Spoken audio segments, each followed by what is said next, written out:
Welcome back to Methodcast, your warm space for quiet clarity and grounded truth. This is the podcast that's here to help you break free from porn the easy peasy way. No guilt, no struggle, just a new perspective that makes quitting feel natural. Because real freedom isn't about giving something up, it's about gaining back everything porn has taken from you. If you've been on this journey with us, you know we've talked a lot about shame, willpower, the illusion of just one peak. But today, we're stepping into a quieter, more subtle zone, one that catches people off guard precisely because it hides behind the word casual. We're going to explore the idea of the so-called casual porn user, the person who thinks they're in control, who uses occasionally, who doesn't identify as addicted, and yet over time finds themselves slowly untethered from their joy, their peace, their presence. This episode is for anyone who's ever thought, I don't have a problem. I only watch now and then. And it's also for anyone who's begun to suspect that maybe, even without the heavy compulsion, something feels off. Let's start with the story that casual porn use tells. It goes something like this. I'm just watching once in a while. I'm not hurting anyone. It helps me relax. I'm not obsessed with it. I can stop anytime. It's not a big deal. That voice is reasonable, polite even. It's not desperate like the binge user's inner dialogue.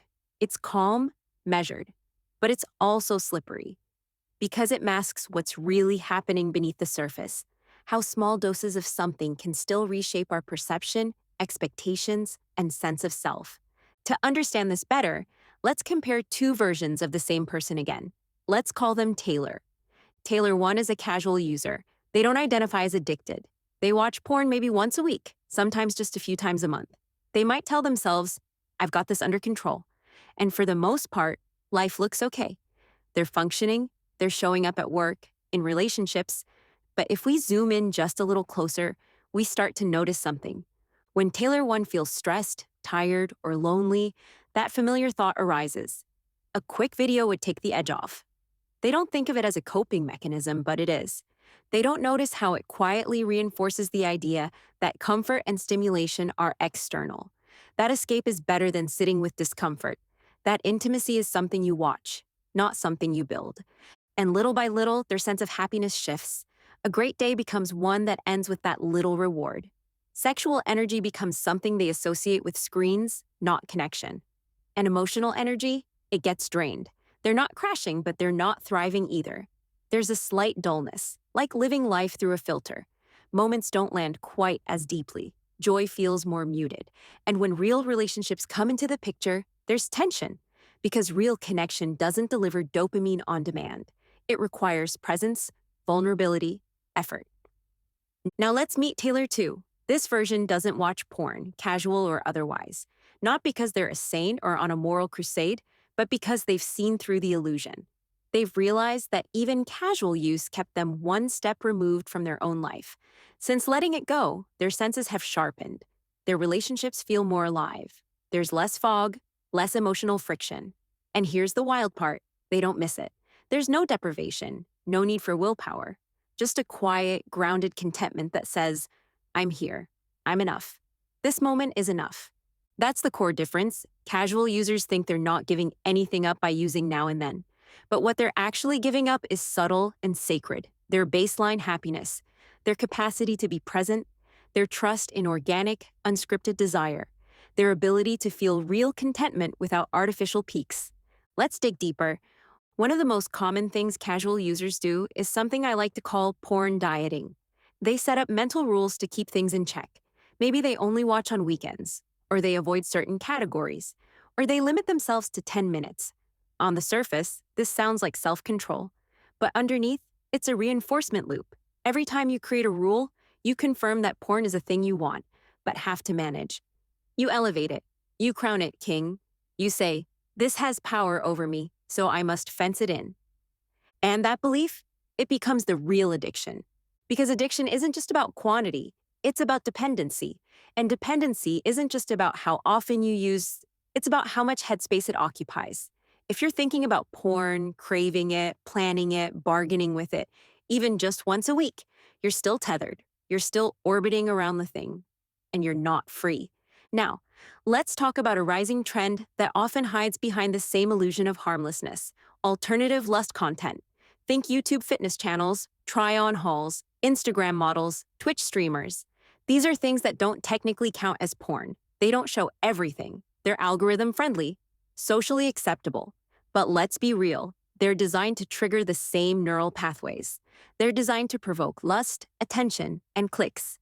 Many casual users transition into this space when they try to cut down on hardcore content. They tell themselves, this isn't porn. It's just eye candy, it's just motivation. But their brain doesn't know the difference. Dopamine is dopamine. And the more you indulge in these gray area stimuli, the more your brain learns to associate visual cues with sexual arousal. You condition yourself to need constant novelty, to seek out stimulation even in mundane moments. The damage isn't always immediate. It's not like a crash. It's more like erosion. You slowly lose touch with natural intimacy. Your arousal gets rewired, your focus becomes fragmented, and that spacious, unhurried joy that comes from real connection, it feels foreign. This is how casual use and its substitutes can still alienate you from freedom. Because freedom isn't just about not watching porn. It's about reclaiming your ability to feel whole without constant stimulation. It's about trusting your own desire, letting it arise, deepen, express, without scripting it, numbing it, or outsourcing it. So when people say, I'm just a casual user, what they often mean is, I've accepted a limited version of myself. One where joy is a little dimmer, presence is a little harder, self-trust is a little weaker. But that doesn't have to be the story. The beautiful thing is, you don't need to wait for a rock bottom moment to make a change. You don't need to be addicted in the traditional sense. You can simply choose clarity. You can choose to let go of a habit that no longer serves you, not because it's destroying your life, but because it's dampening your light. When you make that choice, something amazing happens. Your baseline happiness rises, your energy stabilizes, your self-respect deepens. You stop managing impulses and start creating space. Space for stillness, space for creativity, space for intimacy, and perhaps most importantly, space for trust. Trust that you don't need screens to feel whole. Trust that your body knows how to feel joy naturally. Trust that your relationships can be deep, messy, and beautiful without scripted perfection. That's the journey from casual use to conscious freedom. Not a leap, but a gentle turning inward, a remembering, a quiet reclaiming of what was never really lost, just buried. So if you're listening to this and thinking, maybe I've been selling myself short, know that you're not alone and you're not late. You're right on time. You can choose a different story, starting now. One that doesn't revolve around rules and allowances.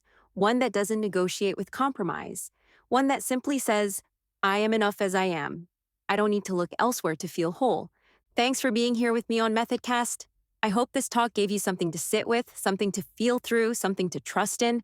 Until next time, take it slow, stay grounded, and remember, freedom doesn't have to be fought for. It's waiting patiently inside you, ready to be chosen. Please give a like, share the Methodcast with a friend, or leave a comment. Healing grows when we talk about it. Keep going, keep growing, and know that your freedom isn't just possible, it's already on its way.